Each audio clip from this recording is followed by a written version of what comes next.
সুপ্রিয় দর্শক, আসসালামু আলাইকুম। বাড়িতে হামলা, দুই সন্তানকে নিরাপদে সরিয়ে দিলেন আল্লু অর্জুন। ভারতের হায়দ্রাবাদের পথপিষ্ট হয়ে ভক্তের মৃত্যুর ঘটনায় এবার হামলার শিকার দক্ষিণী superstar Allu Arjun. We want justice স্লোগানে হায়দ্রাবাদে নায়কের জুবলি হাউসে পাথর ছুড়ে হামলা চালিয়েছেন একদল বিক্ষুব্ধ জনতা। এমন অবস্থায় দুই সন্তানকে বাড়ি থেকে অন্যত্র সরিয়ে দিয়েছেন আল্লু অর্জুন। ভারতীয় গণমাধ্যমের খবর, হায়দ্রাবাদের থিয়েটারে সেই মহিলা ভক্তের মৃত্যুর ঘটনায় রবিবার 22 ডিসেম্বর অভিনেতার বিচারের দাবিতে তার বাড়ির সামনে বিক্ষোভ হয়েছে।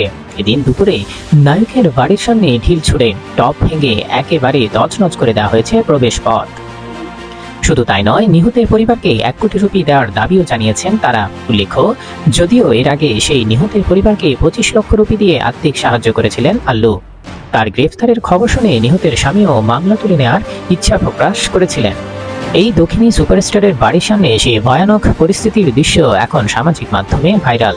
সেখানে দেখা গেল একদল মানুষ প্লেকার্ড হাতে বিক্ষোভ দেখাচ্ছেন, কেউ বা আবার বাড়ির সীমানা দেয়ালের উপর উঠে ঢিল ছুটছেন ভেতরে।